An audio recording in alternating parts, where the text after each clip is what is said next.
ক্ষমতার ভারসাম্য, জবাবদিহিতা আর বিকেন্দ্রীকরণ এই তিন বিষয়কে প্রাধান্য দিয়ে মৌলিক সংস্কার প্রস্তাব দিয়েছে জাতীয় নাগরিক পার্টি এনসিপি।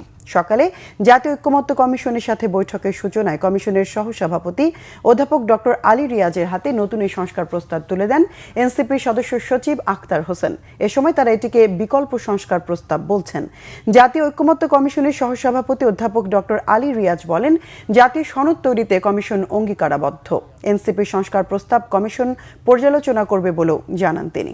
আলোচনা আনুষ্ঠানিক অনানুষ্ঠানিক বিভিন্নভাবে অগ্রসর হচ্ছে এবং তার মধ্য দিয়ে আমরা চেষ্টা করছি একটি জাতীয় সনদ তৈরি করতে, যার লক্ষ্য হচ্ছে ভবিষ্যতে বাংলাদেশের একটি গণতান্ত্রিক রাষ্ট্র প্রতিষ্ঠার একটা পথরেখা তৈরি করা, যেটা আমরা আশা করছি যে 15ই মের পর দ্রুততার সঙ্গে সেই পর্যায়ে আমরা সূচনা করব। বাংলাদেশের আপামর ছাত্র জনতা 24শে জুলাই অভ্যুত্থানে তারা জীবন দিয়েছেন।